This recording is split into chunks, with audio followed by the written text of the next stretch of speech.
sabe también. Usted también lo sabe. ¿Eh? Y lo saben todos.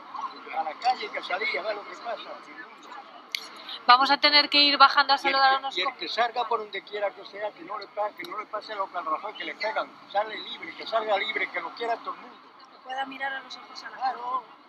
Pero si el tío llega y llega hasta cuatro espaldas, llega a un ayuntamiento y hay 24 oficiales, ¿por qué tantos oficiales? ¿Por qué tantos ministros? Si el ministro puede llevar 2 carteras. ¿Qué le parece? Sí, vamos a cambiarlo entre todos.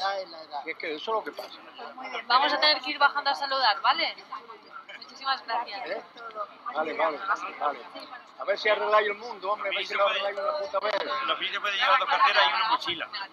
Se puede llevar 2 carteras y una mochila. No, pero le ha dicho unas cosas que mucha gente no dice. No, lo que pasa es Que vayan juntos. A Noelia me ha ayudado. ¿Vale? Sí. Aquí no hay... Ya. Marca, para allá. No hay botones más caros.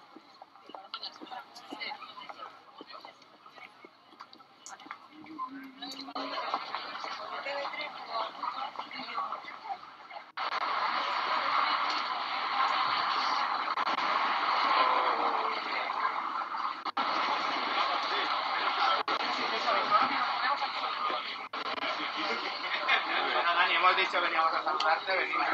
¿Qué tal? Veníamos a saludarte, venimos. ¿Qué tal?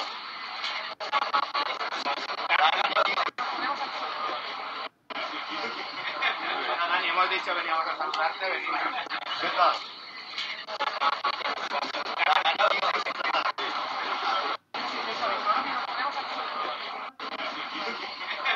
Dani, hemos dicho veníamos a saludarte, venimos.